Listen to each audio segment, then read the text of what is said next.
नमस्कार, मैं हूं सचिन चौधरी और आप देख रहे हैं यूपी बौछार। जी हां, उत्तर प्रदेश में प्रेम, मोहब्बत और इसके साथ अपराधों की कहानियां एक से एक बढ़कर देखने को मिल रही हैं और ऐसी ऐसी घटनाएं देखने को मिल रही हैं जो बता रही हैं कि समाज में सामाजिक मर्यादाएं तार तार हो चुकी हैं। एक एक करके पिछले 3 दिनों की 3 अलग अलग घटनाएं हम आपको दिखा रहे हैं। एक घटना में एक पति अपनी पत्नी की मांग से सिंदूर पोंछ देता है जिससे वह अपने प्रेमी के साथ रह सके। एक दूसरी घटना में एक पति अपनी पत्नी का हाथ सीधे तौर पे उसके प्रेमी के हाथों में सौंपकर उनका विवाह करा देता है जिससे जीवन सबका शांतिपूर्ण व्यतीत हो सके। लेकिन एक और घटना में एक महिला अपने प्रेमी के साथ रहने के लिए अपने बच्चों को जहर देकर मार देती है। एक एक करके सिलसिलेवार तरीके से ये घटनाएं देखिए। कहानी नंबर 1। उत्तर प्रदेश के गोंडा जिले में एक पति ने अपनी पत्नी की शादी उसके प्रेमी के साथ करवा दी। शादी के पहले उसने पत्नी की मांग में भरा अपने नाम का सिंदूर पानी से धुलवा दिया। पूरी घटना गोंडा के थाना खोड़ारे के दौलतपुर गांठ गांव की है। यहां रहने वाले हरिश्चंद्र की पत्नी करिश्मा का प्रेम प्रसंग कई महीनों से पड़ोसी गांव निवासी शिवराज चौहान से चल रहा था। इसकी जानकारी हरिश्चंद्र को भी लग गई। बीते दिन हरिश्चंद्र ने दोनों को रंगे हाथ पकड़ लिया, जिसके बाद पंचायत बुलाई गई। आखिर में हरिश्चंद्र ने फैसला किया कि वह पत्नी करिश्मा को उसके प्रेमी शिवराज को सौंप देगा। ऐसे में मंदिर में ग्रामीण और पुजारी की मौजूदगी में पहले हरिश्चंद्र ने पत्नी की मांग का सिंदूर धुला, फिर उसकी शादी शिवराज से करा दी। इस दौरान करिश्मा और शिवराज ने एक दूसरे को माला पहनाई, फिर शिवराज ने करिश्मा की मांग में सिंदूर भर दिया। कहानी नंबर 2।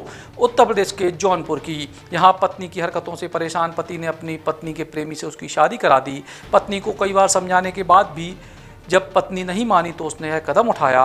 महज 2 साल की शादी और उसमें तीसरे की एंट्री हुई। जब पति को पता चला कि पत्नी का एक प्रेमी भी है, पत्नी जब एक बार विदाई करके मायके गई तो वहां से प्रेमी संग भाग गई। किसी तरह पति उसे वापस ले आया, लेकिन इसके बाद भी पत्नी फ़ोन पर अपने आशिक से बात करती रही। इससे परेशान होकर उसने अपनी पत्नी की शादी उसके प्रेमी के साथ करा दी।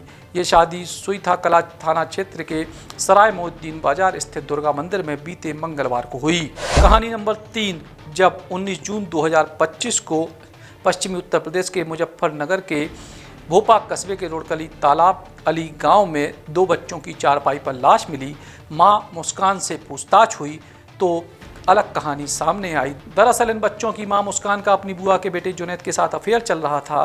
जुनैद मुजफ्फरनगर के ही खेड़ी फिरोजाबाद इलाके का रहने वाला है। कुछ साल पहले मुस्कान की शादी वसीम नाम के युवक के साथ हुई। फिर अरहान और इनाया नाम के 2 बच्चे हुए। वसीम वेल्डिंग का काम करता है, रोजगार के लिए वह जाता भी था। 3 साल पहले मुस्कान और जुनैद के बीच नज़दीकियां बढ़ी। दोनों घर से भाग गए। रिश्तेदारों ने दोनों की तलाश की और मिलने के बाद मुस्कान को समझा बुझाकर घर ले गए। वसीम ने भी बच्चों की खातिर मुस्कान को माफ़ कर दिया, लेकिन अवैध संबंधों की कहानी चलती रही।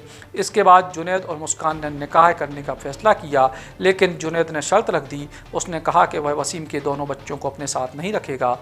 मुस्कान किसी भी तरह जुनैद के साथ निकाह करना चाहती थी, इसलिए उसने बच्चों को रास्ते से हटाने का फैसला कर लिया।